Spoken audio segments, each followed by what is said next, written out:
ሴቶቹም አብዳችኋል መቼም እውነቴን ነው። ጨርቃችሁን እያሳጠራችሁ ራቁታችሁን ፎቶ እየተነሳችሁ ልቃላችሁ። ወንዱ አይኑን አፍጥጦ እዚያ መሆን። አሁን እኮ እንኳን ጻድቅ ወንድ ጀግና ወንድ እንኳን አናገኝም። ወደፊት ጅላጅል ነው ዝም ብሎ ማለት አልቋል። በሴት ፎቶ የነሆለለ ነው በእውነቱ ማለት ነው። እኮ ልናገር አንድ ቃል አይከፋችሁም? የሚፈርስ የሚበሰብስ የባሰም ልናገር ነው። የሚተላ የባሰም ልናገር የሚሸት የሰው ልጅ ምን ያኮራዋል ይላል ሲራክ ነው ያለ። ቤተ ክርስቲያን ሳይመጡ መዋል እኔ ለራሴ በቃለሁ ማለት ነው። ሳይጸልዩ መዋል ቀኑን እኔ በሰላም የመኖር ስልጣን አለኝ፣ እግዚአብሔር አታስፈልገኝም ማለት ነው። ማታ ሳይጸልዩ ማደር ሌሊቱን እኔ ራሴ በቃዋለሁ፣ ለሌሊቱ ጥበቃ አንተ አታስፈልገኝም ማለት ነው። ሲበሉ አለመጸለይ ምግቡ ጤና እንዲሆን ራሴ ማድረግ እችላለሁ። አትባርከው ማለት ያለን ሳይጸልዩ ማግባት ትዳሩ እኔ ራሴ በቃዋለሁ፣ ግድ የለም እግዚአብሔር አትምጣብኝ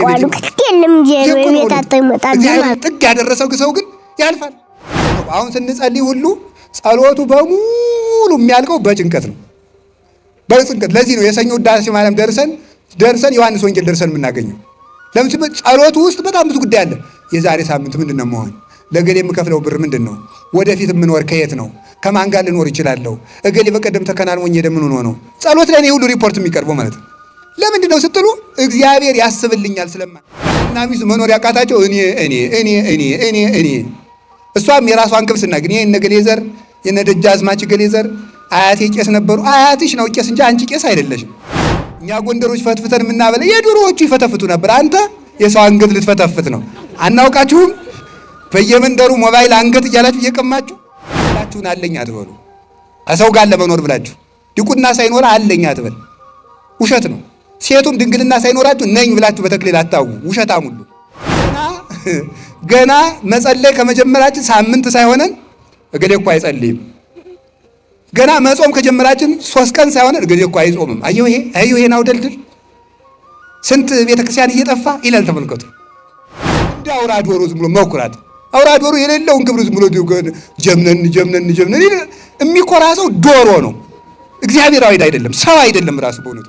ልጅ አይምሮ ከካሜራ በጣም ብዙ ሚሊየን ጊዜ አቅም አለው፣ ቀርጾ ያስቀራል። እና ሰውን ትክ ብላችሁ አትዩት እሺ። መልኩን ይቀርጽባችሁና ሌሊት እዚያ በኋላ ያን ሰው አምጡ ይላችኋል። ጉድጓድ ውስጥ የሚኖር ሰው ፀሐይን ማየት እንደማይችለው ሁሉ የገዛ ክብሩን የሚያይ ሰው የእግዚአብሔርን ብርሃን ማየት አይችልም። አንድ ሰው መንግስተ ሰማያት ለመግባት እንደ ሕፃን መሆን አለበት። ሕፃናት አላችሁ? ዛሬ የሕፃናት ቀን ነው በእውነቱ። እንደ ሕፃን ካልሆናችሁ መንግስተ ሰማያት አትገቡም። የሕፃናትን ጠባይ 1 2 3 ልንገራችሁ። አንደኛ ሕፃናት አንዱ ጥሩ ጠባያቸው ምንድን ነው? አማኞች ናቸው። ምኖች ናቸው?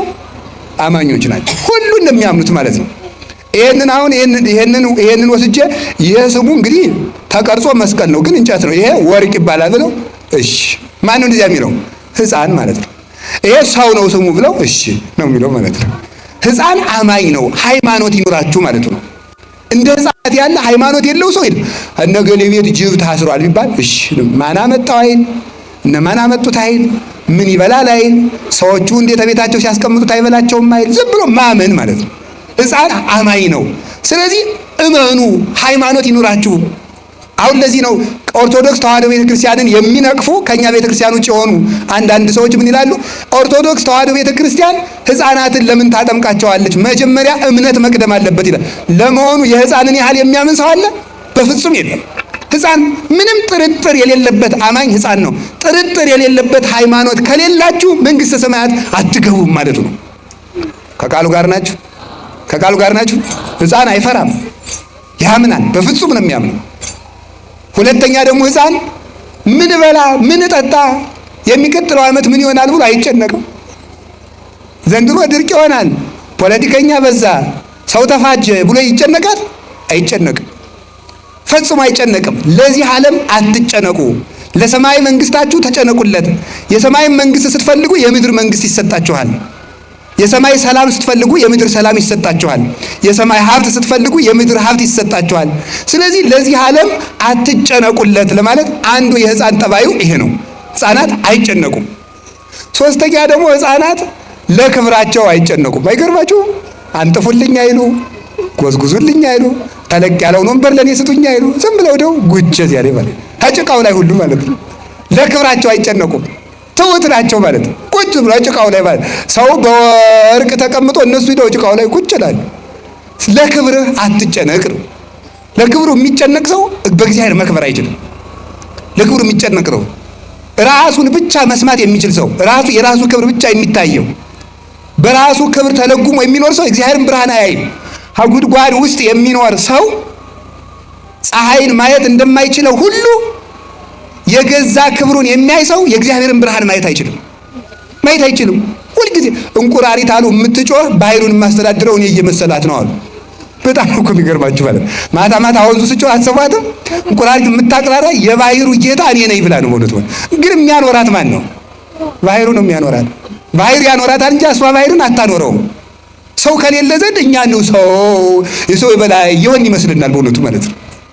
ስለዚህ ትንሽ ከጸለይን፣ ትንሽ ከጾም፣ ትንሽ ከሰገድን እኮ ኩራታችን እኮ አያስቀምጥም። ስንፈርድ ገና መጸለይ ከመጀመራችን ሳምንት ሳይሆነን እገሌ እኮ አይጸልይም። ገና መጾም ከጀመራችን 3 ቀን ሳይሆነን እገሌ እኮ አይጾምም። አየሁ ይሄን አውደልድል ስንት ቤተክርስቲያን እየጠፋ ይላል። ተመልከቱ። አንዲት ሴትዮ ገዳም ዕለቱን ገብታ አሉ እሳት እየሞቀች እሳቱ ፍንጥር ብሎ ፈጃታል። ፍንጥር ብሎ ሲፈጃት ዕለቱን ገዳም የገባችለት ነው። እናንተ እኛን ጣድቃኖችን እንዲህ የበላ በዓለም ያለውንም እንዴት ሊያደርገው ነው አለች። ዕለቱን ገብታ ማለት ነው። ይገርማል እኮ በእውነቱ ማለት ገና ምንም ሳንጀምረው ማለት ነው። አንድ ነገር ሳንጀምር መመጻደቅ መኩራት እንጀምራለን ማለት ነው። እኔ እንዲህ ያለው ጻድቅ ነኝ፣ እንዲህ ያለው ጸሎተኛ ነኝ፣ ጸበልጅ ብዙ ገዳማት አውቃለሁ። ብዙ ገዳም ነው የምታውቅ እንጂ ገዳማዊ አይደለም። ብዙ ገዳም ልትዞር ትችላለህ፣ ግን ገዳማዊ ግን አይደለም። እንኳን ጸሎተኛ ልሆን ስለ ጸሎት እንኳን እውቅና የለንም። ስለዚህ ስንመጻደቅ ስንመካ ሕፃን ልጅ ለራሱ ክብር አይጨነቅም። አሁን ዓለምን የሚያፋጀው ምንድን ነው? ለራሱ ክብር መጨነቅ ነው። ሁሉም ሰው የኔ ዘር ታላቅ ነው ይላል። የማን ዘር ነው እንግዲያ? ትንሽ እንደው እኮ ግሩም ነው። ሁሉም ሰው የኔ ዘር ትልቅ ነው። ሁሉንም ሰው ስሙት ማለት እኛ ኢትዮጵያውያን፣ ደግሞ ስትሄዱ እኛ ሶማሊያውያን፣ ቀጥል እኛ ናይጄሪያውያን፣ ቀጥል እኛ ሞሮኮውያን፣ ሁሉም ማለት ነው። እኛ እንደዚህ እኛ እንደዚህ እንዲህ ያለውን ኩራት ነው መተው። ልናገር አንድ ቃል አይከፋችሁም? የሚፈርስ የሚበሰብስ የባሰም ልናገር ነው። የሚተላ የባሰም ልናገር። የሚሸት የሰው ልጅ ምን ያኮራዋል ይላል ሲራክ ነው ያለ። በ3ኛው ቀን ቀብረው ሲመለሱ የምትለወጥ አይደለም እንዴ ይላል። ምን ያኮራል? ቁም ነገር አይደለም ኩራታችን። እውቀቱን ስንኮራበት ምን ትፍ ከዘይነሳ አይከም ካልህ ተምረህ እኮ ነው። የበላይ መምህር እኮ አለብህ፣ አስተምሮሃል እኮ። እንዲያውም ቅዱስ ባስልዮስ እንኳን ዘቂሳርያማ ሲናገር ምንም ሊቅ ብትሆን የፊደሉ መምህር ይበልጣል። ፊደል አስተምሮሃል። ፊደልን ያላወቅበት ጊዜ ነበር። ስለዚህ የፊደል መምህር ይበልጣል። ምን ያመጻድቃል? ብትማር እውቀቱ ተጭኖብህ፣ ሰው እንደ ሜሞሪ እኮ ነው። መምህር ጭኖብህ ነው ያወቅከው። መልከኛ ብትሆን መልክህን አፍንጫህን አልሰራው እግዚአብሔር ነው የሰራ እንጂ። ምን ያኮራል? ሀገር ቢኖርህ ሀገር የሰጠህ እግዚአብሔር ነው ሊመሰገን የሚገባው።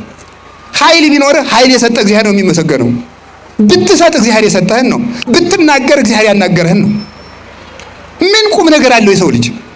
እኛ እንዲህ ያለ እየኮራን ነው መኖር ያቃተን፣ ከሰው ጋር መኖር ያቃተን፣ ባልና ሚስት መኖር ያቃታቸው እኔ እሷም የራሷን ክብር ስናገር እኔ እነ ገሌ ዘር የነ ደጃዝማች ገሌ ዘር አያቴ ቄስ ነበሩ። አያትሽ ነው ቄስ እንጂ አንቺ ቄስ አይደለሽም። አያቴ ቄስ ነበሩ፣ አጎቴ የመርጌታ ናቸው። ምንም ቁም ነገር የለውም። አንተ ምንድነህ ነው ቁም ነገሩ? እንደነ አያቴ ግብረ ሰላም ሲያበሉ ግሩም ነበር። አንተ ግን እየሰረክ ትበላለህ። እኛ ጎንደሮች ፈትፍተን የምናበለ የድሮዎቹ ይፈተፍቱ ነበር። አንተ የሰው አንገት ልትፈተፍት ነው። አናውቃችሁም? በየመንደሩ ሞባይል አንገት እያላችሁ እየቀማችሁ ይሄንን ነው ተመልከቱ። በቀድሞ መኩራት ትተን በራሳችን ይሄን መመጻደቃችን መተው አለብን። እኔ ምንድነኝ? እስኪ እኔ ምንድነኝ በሉ ንገሩኝ እንጂ እኔ ምንድነኝ ማለት የሚገባው ይሄ ነው ማለት ነው። አንዱ ባንዱ ቅዱሳን አባቶቻችን የራሳቸው ክብር አይታያቸውም፣ የሌላው ክብር ነው የሚታያቸው።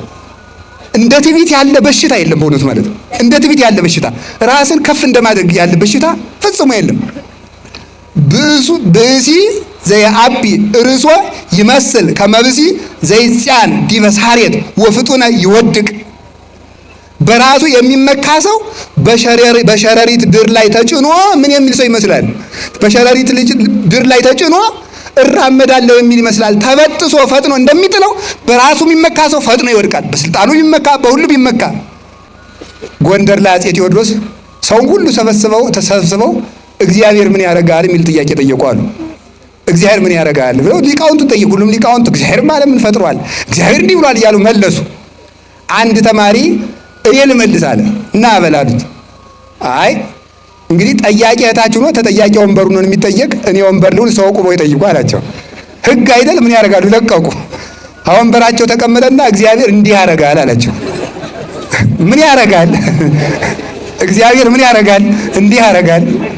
እሰውን አስለቅቆ ሌላ ሰው ይሾማል ማለት ነው። እግዚአብሔር እንዲህ ያደርጋል። ስለዚህ ተመልከቱ፣ ዙሮ ማየት። ሰው ሲሾም ያልተሾመ ሰው እንደነበረ ይረሳዋል። አመድ እንደነበረ ይረሳዋል። እናቱ ስንት ነገር አድርጋ እንዳሳደገችው ይረሳዋል። ዙሮ ማየት አይችልም። ስለዚህ ለራሳችሁ አትጨነቁ። የምትጨነቁት ለባልንጀራችሁ ይሁን ለማለት እንደ ሕፃን ሁኑ አለ። እንደ ሕፃን የሚሆን አይምሮ እግዚአብሔር ያድለን። በራሳችን የማይኮራ አሁን ሰው ሁሉ ኩራቱ በእውነቱ ማለት ነው። እኛ በእኛ ቤት ራሱ ስትመጻደው በእኛ ቤት ያለው ምጽድቅ ብታዩት በቤተ ክህነት መምህራን ሁሉ አይደሉም። እንደው አንዳንዱ ማለት ነው። እንደው አንዳንዱ ሲመጻደቅ እንደዚህ አድርጎ ማለት ነው። አይታችሁኛል? እንደዚህ ብሎ ማለት ነው። የድጓ መምህር ነው፣ አቋቋም መምህር ነው፣ የቅኔ መምህር ነው። እንደዚህ አድርጎ መመጻደቅ ማለት ነው። በሉ እናንተ በሱ እንደዚህ ማለት ነው። መመጻደቅ ማለት ይሄ ነው ማለት ነው። ይሄ ነው እግዚአብሔር የማይወደው ማለት ነው። አሁን ምንድነው ኋላ ሌላኛው ያ በተለይ ወይ ዝማሜ የማይችለው ወይ ጸናጽል የማይችለው ሲያበላሽ ለመሳቅ ማለት ነው። ለመሳቅ ለማይችለው ሰውዬ በሱ ለገሌ ስጧቸው ይላል። ትትና ከሆነ ጥሩ። ይሄ ነው መመጻደቅ ማለት ነው። ስለዚህ በራስ መኩራት፣ በእውቀት መኩራት፣ መመጻደቅ። እናንተም ትመጻደቃላችሁ። ዲያቆኑ ይመጻደቃል ሲቀድስ፣ ንስማ በውጭ ነስማ የማይኩ ቀረጸው ይላል ማለት ነው። ሊል ይችላል ነው። እዚህ ያሉ ዲያቆናት አይሉ እንደዚህ ማለት መመጻደቅ። እናንተ መመጻደቅ፣ በመስጠታችሁ በመጻደቅ፣ ሰበካ ጉባኤ መሆናችሁ በመመጻደቅ፣ ቤተክርስቲያን በመስረታችሁ በመመጻደቅ፣ ዝክር በመዘከራችን መመጻደቅ፣ በሁሉ ነገር መኩራት። እንዲህ ያለ ነገር ፈጥኖ ይጥላል። ይህንን ቤት ያደረገው የተፈጨ አሸዋ ተጠራቅሞ ነው። እኛ የቆምነው ህብረት ስላለንና እግዚአብሔር ብናኝ የነበርነውን አፈር አጠራቅሞ ስለሰራ ነው። እግዚአብሔር ስላቆመን ነው እንጂ በራሳችን የቆምነው ነገር የለም። ይሄ ከዚህ ቤት ተመልከቱ። አንድ ጠጠር መቀነስ ብንጀምር ቤቱ መናድ ይጀምራል። እግዚአብሔር አንዲት ነገር ቢቀንስ የምንናድነን ሁላችንም። ይህንን ነው መኩራትና ራስን ማየት።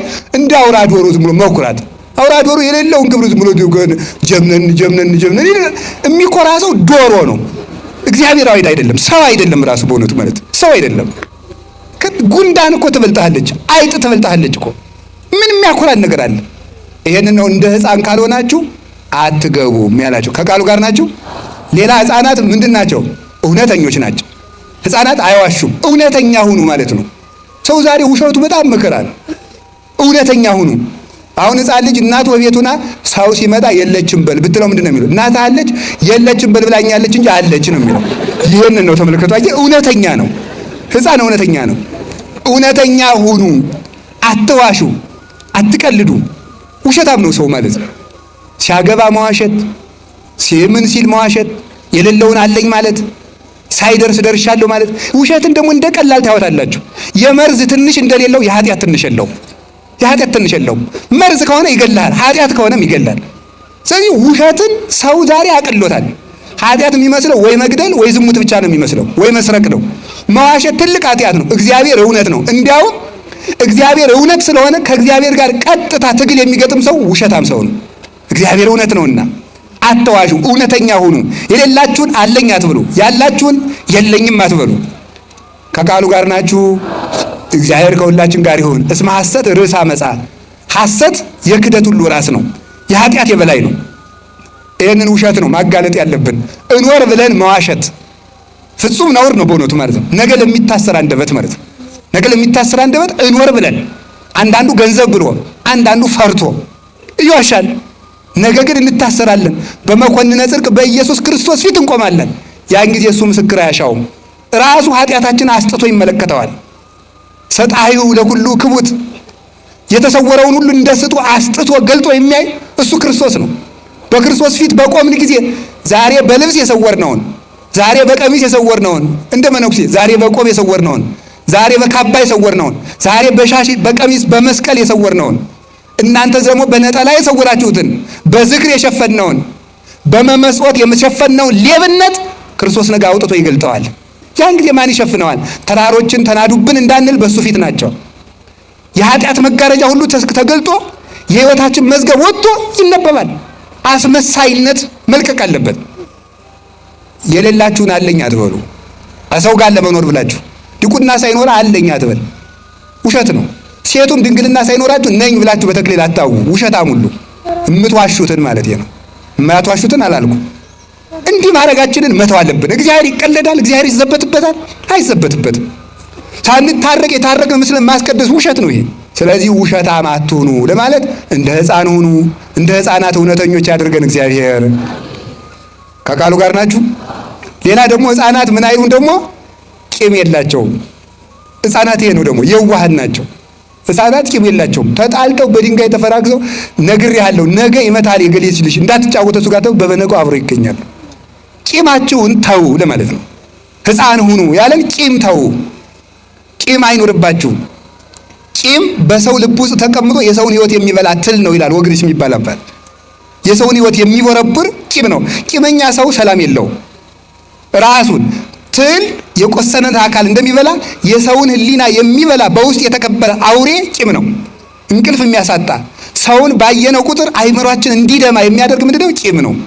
ሰላማዊ ሰው ማን ነው ካላችሁኝ፣ ሰውን ያልበደለ ሰው ነው። በሰው ቂም የማይቋጥ እንዴት ብዬ ቂም ይጥፋልኝ ልንል እንችላለን። እንዴት ብዬ ቂም ይጥፋልኝ፣ የበደለኝ የበደለች ብዙ ነው ልንል እንችላለን። እግዚአብሔር ለአንተ ስንት ነገር ትቶልሃል ነው መልሱ። እግዚአብሔር የ30 ዓመት በደል ከተወልህ አንተ የአንድ ቀን የሁለት ቀን የሶስት ቀን የእህትህን የወንድምህን በደል ለምን አትተውም? እግዚአብሔር ሁሉ ዕዳ ትቶልሃል። ሰርቀህ ዝም፣ ዘሙተህ ዝም፣ አመንዝረህ ዝም፣ ተሳድበህ ዝም፣ ደብድበህ ዝም፣ እግዚአብሔር ሁሉ ዝም ብሎ አይተዋል። ምን አለ አንተ የአንድ ቀን የሁለት ሶስት ቀን አንድ ዓመት ይሄን ሰውዬ ከቻልኩት 5 ዓመት ይሄ ነው። እግዚአብሔር እድሜ ዘመንህን አንተን ችሎ የለም ወይ? አንተን እንዲህ አድርጎ ከቻለ ለምን አትችልም? ህድጉ ወይ ሀድግ ለክሙ ስራዩ ወይ ሰሪ ለክሙ ይላል ዮሐንስ አፈወርቅ በቅዳሴ። እናንተም ተው እሱም ይተውላችኋል፣ እናንተ ይቅር በሉ እሱም ይቅር ይላችኋል አለ። ይቅር እንዲለን ይቅር ማለት አለብን፣ እንዲተውልን መተው አለብን። ይሄንን ነው አይምሯችን ይቅር እንዲል እንደ ሕፃናት ሁኑ ያለ። ከደበደቧችሁ ሰዎች ጋር፣ ከጠሏችሁ ሰዎች ጋር፣ ከቀሟችሁ ሰዎች ጋር አብራችሁ ኑሩ። ሰላማዊ ሰው እግዚአብሔርን የሚመስል ሰው እንኳን ከሰው ጋር ከአውሬ ጋር መኖር ያውቃል። ክፉ ሰው ደግሞ ከራሱ ጋር እንኳን መኖር አይችልም። ከቃሉ ጋር ናችሁ። እግዚአብሔር ከሁላችን ጋር ይሁን። ይህንን ነው እንደ ሕፃናት ካልሆናችሁ መንግሥተ ሰማያት አትገቡም ብሎ ጌታ የተናገረ። ከቃሉ ጋር ናችሁ። ሌላ ደግሞ የሕፃን ጠባይ፣ ሕፃን አንዱ አካሉ ምንድን ነው? አካሉ ቀላል ነው ይላል። ደግሞ ይገርማል። ደግሞ አካሉ ምንድን ነው? አቤት እያጽእቆ ይላል። ተመልከቱ። በውስተ ሁሉ ፍናው ይላል። ተመልከቱ።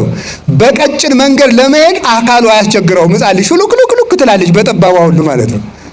አጭር ነው፣ ቀጭን ነው። ስለዚህ በፈለገው ማለፍ ይፈልጋል።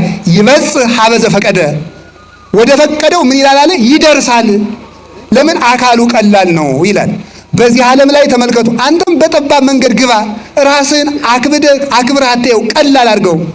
ጠባብ መንገድን ምረጥ፣ ግዙፍ ነገርን አትውደድ። ስለዚህ ሕፃናት ቀላሎች ናቸው። ስለዚህ እነሱ ጠባብ መንገድን ማለፍ ይችላሉ። አንተም በጠባብ መንገድ እንድታልፍ ብለህ ሰማይ መንገድህ ቀለል ብለህ ኑር። ከቃሉ ጋር ናችሁ። ከቃሉ ጋር ናችሁ። ሲበሉም ቀለል አድርጎ መብላት ማለት ነው። ይኸው እንደዚያ ነው ማለት ነው። ዮሐንስ አፈወርቅ ብሏል፣ ሆድ እንደ መርከብ ነው ብሏል። አሁን እኔ በጀልባ እየተመላለስኩ ስለሆነ ጀልባይቱን አሁን ትንሽቱን ጀልባ ዝም ብለን ብንጭላት ምን ትላለች? አቤት መስጠም።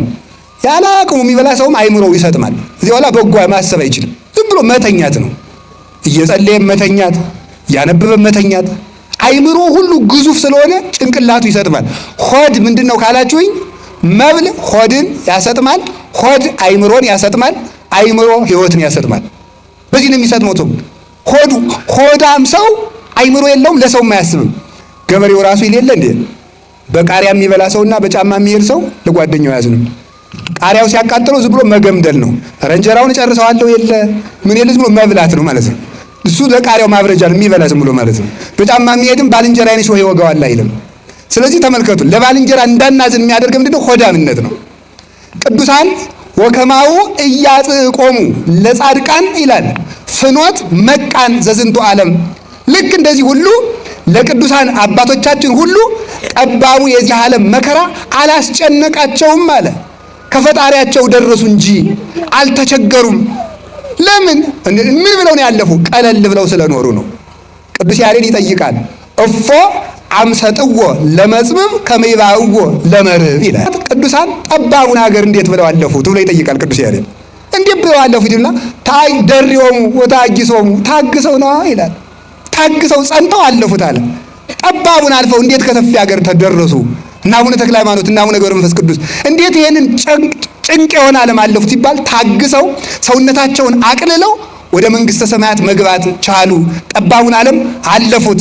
የሕፃናት አንዱ ጠባያቸው ይህ ነው። ከቃሉ ጋር ናችሁ? እግዚአብሔር ከሁላችን ጋር ይሁን። ሌላው ሕፃናት ሳይመረምሩ ይታዘዛሉ። ሳይመረምሩ መታዘዝ ማለት ነው። አይ ይሄ ነገር አይሆንም፣ ይሄ ነገር አይሆንም አይሉ ይታዘዛሉ። እንዲህ አድርግ እሺ፣ ይሄን እንዲህ አድርግ እሺ። ሲደረግ የታየውን ሁሉ ያለመመርመር ይታዘዛሉ። እንደዚህ ሁሉ ለፈጣሪያችን ሳንመረምር መታዘዝ አለብን ይላል። ለአባቶቻችን መታዘዝ አለብን። እንዲያውም ቅዱስ ጳውሎስ ምንድነው የሚለው? ለእግዚአብሔር ብላችሁ ለጠማማም ቢሆን ታዘዙ። እስቲ በሉ ለእግዚአብሔር ብላችሁ በሉ። ለምንም ቢሆን ታዘዙ። ለጥመቱ አንታዘዝም፣ ለጠማማው ነው የምንታዘዝ። ለጠማማው እንታዘዛለን፣ ጠማማነቱን አንቀበልም። ለጠማማ ሰውም ቢሆን ታዘዙ። ለጠማማ ሰው ስትታዘዙ ከመዘለ እግዚእነ ለክርስቶስ እንደምትታዘዙ ቁጠሩት። መታዘዛችሁ ምን ያደርጋችኋል? ያከብራችኋል። ካልተጠራጠርን ሰዎችን ሳንመርጥ ከታዘዝን ጠማማ ነገር ካላዘዙን በስተቀር ካዘዙን ከታዘዝ እግዚአብሔር በዚህ ምን ይሰጠናል? ኃይለ እግዚአብሔር ያሳድርብናል፣ ረድኤቱን ይሰጠናል። ስለዚህ የቅዱሳን የሕፃናት አንዱ ጠባያቸው እሱ ነው። ሌላው ሕፃን እገሊት አይኗ ጥሩ ነው፣ እገሊት ጆሮዋ ጥሩ ነው ይላል አይልም? አይልም። ይኸውላችሁ ደግሞ ክፉ ምኞት የለባቸውም። ክፉ ምኞት የለባቸው፣ ዝሙት የለባቸው። ወንድ ሕፃን ይሆን የሴት መልክ አያደንቅም፣ ሴት ሕፃን ብትሆን የወንድ መልክ አታደንቅም። ስለዚህ ምኞትን ቆርጣችሁ ጣሉ ነው። አይ በዚች ነገር ያስተላለፈው መልእክት ብዛት ምኞትን ቆርጠህ ጣል ነው። ምኞትን ለመቁረጥ አይንን መመለስ ነው። ቅዱስ ዳዊት ሚጦ ለአዕይንቴ ከመ ይርአያ ከንቶ፣ አይኖቼ ከንቱ ነገርን እንዳያዩ መልሳቸው አለ። አይኖቼ ከንቱ ነገርን እንዳያዩ መልሳቸው። ማን ያለ? ቅዱስ ዳዊት። የሰው ልጅ አይምሮ ከካሜራ በጣም ብዙ ሚሊየን ጊዜ አቅም አለው፣ ቀርጾ ያስቀራል። እና ሰውን ትክ ብላችሁ አትዩት እሺ። መልኩን ይቀርጽባችሁና ሌሊት እዚያ በኋላ ያን ሰው አምጡ ይላችኋል። ይሄ ነው አይንህን መልስ ነው። ወጣቶችም አስተውሉ፣ ሴቶቹም አብዳችኋል መቼም። እውነቴን ነው። ጨርቃችሁን እያሳጠራችሁ ራቁታችሁን ፎቶ እየተነሳችሁ ልቃላችሁ። ወንዱ አይኑን አፍጥጦ እዚያ መሃል። አሁን እኮ እንኳን ጻድቅ ወንድ ጀግና ወንድ እንኳን አናገኝም። ወደፊት ጅላጅል ነው ዝም ብሎ ማለት አልቋል። በሴት ፎቶ የነሆለለ ነው በእውነቱ ማለት ነው። ይሄ እኮ ነው። አታውቁም? ሴቶች ታይተው የመወደድ ጸጋ አላቸው። የዚህ ምስጢር ደግሞ እነግራችኋለሁ የሌላ ቀን። ታይተው ነው የሚወደዱት። ለምን መሰላችሁ? አዳም ሔዋንን ስለጠላት እንጨት አብልተሽ አጠፋሽ ስላለ እዚያ በኋላ ሴትና ወንድ ጠበኛው ነው ሊቀሩ ሆነ። እዚያ በኋላ እግዚአብሔር ለሴት ልጅ ምን አደረጋት? ታይታ እንድትወደድ አደረጋት። ስለዚህ ሴትን እያየ ሰው ወንድ ይወዳል ማለት እና አይን ላይ መጠንቀቅ ነው። ሰምታችሁኛል? አይንህን ካልተጠነቀቅ አጥምዶ አናውዞ ይጥልሃል። ታላቁ እስክንድር የሚባለው እስክንድር 127 ሀገሮችን ቀጥቅጦ የገዛው እስክንድር ለወታደሮቹ የሚመክራቸው ምክር ምን ነበር መስላችሁ? በጠላት ሀገር ሂዳችሁ በውሃ ጥም እንዳትሸነፉ፣ በሴት እንዳትሸነፉ ነበር ያላቸው። በምንና በምን ያላቸው? በውሃ ጥምና በሴት እንዳትሸነፉ፣ ካልሆነ ትሸነፋላችሁ ነበር የሚላቸው። እና ውሃ የፈለገ ቢጠማቸው አይጠጡም። እንዲያውም 100 ወታደር ከሚያጠምደው ይልቅ አንዲት ሴት የምታጠምደው ብልሃቱ ኃይለኛ ነው። ይህን ነው ጌታ ያለ። ምንድን ነው? ዝሙትን ተጠንቀቁ፣ ምኞትን ቆርጣችሁ ጣሉ። ህሊናቸው ንጹህ ነው። ሕፃናት ህሊናቸው ንጹህ ነው። አሁን ቅዳሴ ሲቀደስ እግዚአብሔርን እኮ ያያሉ። ይገርማቸዋል። ሕፃናት ቅዳሴ ሲቀደስ እግዚአብሔርን ያዩታል። እኛ አይታየንም፣ የኃጢአት መጋረጃ ስለጋረደን። ብፁዓን ንጹሐነ ልብ እስመ እሙንቱ ይሬእይዎ ለእግዚአብሔር። ልባቸው ንጹህ የሆኑ ሰዎች እነሱን ውዳን ክቡራን ናቸው። ማንን ያዩታልና? እግዚአብሔርን ያዩታልና። ስለዚህ ሕፃናት ይህ ናቸው። ሌላ ሕፃናት የሕፃናት ኃይላቸው ልቅሶ ነው። እስኪ በሉ የሕፃናት ኃይላቸው በሉ። የሕፃናት ኃይላቸው ምንድን ነው? ድገሙት እንጂ። የሕፃናት ኃይላቸው ምንድን ነው? ልቅሶ ነው። የክርስቲያኖች ኃይላችን ምንድን ነው? እንባ ነው። የክርስቲያኖች ኃይላችን እንባ ነው። ይለቀሳል፣ እንባ ያሰጥማል። ብረት፣ እሳት ወይም ደግሞ ሌላ ነገር የማይቀደውን ሰማይ ቀዶ የሚወጣ እንባ ነው። ሕፃናት ኃይላቸው እንባ ነው። እኛም ማልቀስ አለብን። እውነት ማለት አላችሁ። አሁን ሰው እኮ አያለቅስም። ታለቅሳላችሁ? እንዲያውም ማን ነው በቀደም ሲነግረኝ የአዲስ አበባ ሰው እዚህም ጎንደር ይኖራል። ባለሀብቶቹ ዘመድ ያልሆነውን ዳ ከፍለው ማስለቀስ ጀምረዋል አሉ። ዘመድ ሲሞት እንደው ቆይ ድረስ እኮ ነው በእውነቱ ማለት ነው። ማስለቀስ እዚያ ተሰብስቦ ማስለቀስ ማለት እናቴ እያለ ማልቀስ። እናቱ አይደለችም፣ አክሱም አይደለችም። እንዲያውም ሰውየው የሚያለቅሰው ወይኔ ለሳንቲም ብዬ እንዲህ ላልቅስ ብሎ እያለቀሰ ይሆናል ሰውየው ማለት ነው። ሰው ደግሞ ለዚህ ጉዳይ አለቀሰ እያለ ሊያለቅስ ይችላል ማለት ነው። ለምንድን ነው ግን እንዲህ ልባችን የደነደነው? አሁን ክርስቶስ ሞተ ቢሉ ሰው አያለቅስ? ኃጢአቱ አያስለቅሰው? ምን አይል እና እንባን እንዴት ማግኘት ይቻላል የሚል ሊቃውንቱ በጣም ብዙ አመስጥረውበታል። እንባ የሚገኘው መጀመሪያ ራስን ማየት ሲቻል ነው ይላል። ማንን ማየት ሲቻል? እስቲ በሞቴ ሰሞኑን እስከ ልደት አንድ ቀን ለአንድ ሰዓት ወይም ለሁለት ሰዓት ቁጭ በሉና ወረቀትና እስክሪብቶ የያዛችሁ እኔ ማን ነኝ ብላችሁ ጻፉ። ሌብነቱንም ታውቁታላችሁ፣ ዝሙቱንም ታገኝ እንደው እኔ ማን ብላችሁ ኃጢአታችሁን በሙሉ ዘርዝሩት፣ ጻፉት። እኔ ነግሬያችኋለሁ እንዳትረሱት። ኋላ ደግሞ እግዚአብሔር ምን አደረገልኝ ብላችሁ ደግሞ ጻፉት። የዚያን ጊዜ እንባ ማግኘት እንችላለን ማለት ነው። አሁን እንባ የለም። ቢለቀስ ግን እግዚአብሔር ለሀገር ሰላም ያመጣል፣ መፍትሄም ያመጣል፣ አንድነትም ይመጣል። 600,000 የእስራኤል ሕዝብ የወጣ በአንዲት ሴት እንባ ነው። ማልቀስ ከተቻለ ይህን ማምጣት ይቻላል። ሰዋውን ደንድኗል። ከቃሉ ጋር ናችሁ። እግዚአብሔር ከሁላችን ጋር ይሁን። ሌላ ሕፃን የእናት አባቱ ጥገኛ ነው። እስኪ በሉ ሕፃን በሉ። የማን ጥገኛ ነው? የእናት አባቱ ጥገኛ ነው። ምን ማለት ይመስላል? ያለ እናት አባቱ ሕይወት የለውም፣ ሕፃን ነው። አንተም ከእግዚአብሔር ተጠጋ ማለት ነው። ከእግዚአብሔር ተጠጋ፣ እግዚአብሔርን አትልቀቅ ማለት ነው። እግዚአብሔርን አትልቀቅ። እግዚአብሔር መጠጊያ፣ አምባ፣ ቅጽር ነው። እግዚአብሔር ያልተጠጋ ሰው አውሬ ይበለዋል። እግዚአብሔርን አለመልቀቅ ባልና ነው። ከስጋው ከደሙ አለመራቅ፣ ጸሎት አለማቋረጥ። ማንኛችሁም ማለት ነው፣ ሁላችሁም እግዚአብሔር የማይሰማው ፍጥረት የለም። በእውነቱ ማለት እግዚአብሔር የማይሰማው ፍጥረት የለም። ስለዚህ በየቦታው በየቦታው የምንሞት ለምንድን ነው ካላችሁ ከእግዚአብሔር ጥግነት ከእግዚአብሔር አለትነት ስለምንወጣ ነው። እንዴ ወታደሮቹ ምሽግ ይዘው የሚዋጉ ለምን ይመስላችኋል? ጥግ እንዲሆናቸው በጀርባ የሚመጣው እንዳይመታቸው አይደለም። እኛ የማናውቀው ዲያብሎስ እንዳይወጋን ከእግዚአብሔር መጠጋት አለብን። ከእግዚአብሔር የተጠጋ ሰው ማን ይላል? ዲያብሎስ የትኛውንም ያህል ጦር ቢወረውር መውጋት አይችልም። ለዚህ ነው ዮሐንስ አፈወርቅ ዲያብሎስ ተኮሰ፣ ጥይቱን ጨረሰ፣ ዝናሩን አራገፈ፣ ቤተ ክርስቲያንን ግን ማጥፋት አልቻለም ብሎ የተነገረው። ስለዚህ ከእግዚአብሔር መጠጋት ማለት አቅምን ማወቅ፣ ከቤተ ክርስቲያን መጠጋት። እንዲያው ቤተ ክርስቲያን ሳይመጡ መዋል እኔ ለራሴ እበቃለሁ ማለት ነው። ሳይጸልዩ መዋል ቀኑን እኔ በሰላም የመኖር ስልጣን አለኝ፣ እግዚአብሔር አታስፈልገኝም ማለት ነው። ማታ ሳይጸልዩ ማደር ሌሊቱን እኔ ራሴ እበቃዋለሁ፣ ለሌሊቱ ጥበቃ አንተ አታስፈልገኝም ማለት ነው። ሲበሉ አለመጸለይ ምግቡ ጤና እንዲሆነኝ ራሴ ማድረግ እችላለሁ፣ አትባርከው ማለት ነው። ያንን ሳይጸልዩ ማግባት ትዳሩን እኔ ራሴ እበቃዋለሁ፣ ግድ የለም እግዚአብሔር አትምጣብኝ ቤቴ ማለት ነው። ይሄ እኮ ነው በእውነቱ። እግዚአብሔርን ጥግ ያደረሰው ሰው ግን ያልፋል። እንዲያውም እኮ በዱዲያኖስ ዘመነ መንግስት የዱዲያኖስ ኃያላን የሆኑ ክርስቲያኖችን ድንጋይ እየወረወሩ ሲመቷቸው ወይ ክርስቶስን መርጣችሁ ሙቱ ወይ ደግሞ ክዳችሁት ደግሞ ምን አለ ሕይወትን ምረጡ አሏቸው። መርጠን ጨርሰናል፣ ክርስቶስን መርጠናል አሏቸው። እንግዲያስ ብሎ ድንጋይ ሲወረውሯቸው ለነሱ የሚወረውሩት ድንጋይ የዱዲያኖስን ታዛዦች እየተመለሰ ይመታቸው ነበረ። ማን ነው ሁሉ የሚያደርግ? እግዚአብሔር ነው። የእግዚአብሔር ጥገኛ ለመሆን ያብቃን። እግዚአብሔር ተጠግተን ለመኖር ያብቃን። ሕፃን ልጅ ማንም ያስብለት? እስኪ ንገሩኝ፣ በሉ ንገሩኝ። ለእኛ የሚያስብልን ማን ነው?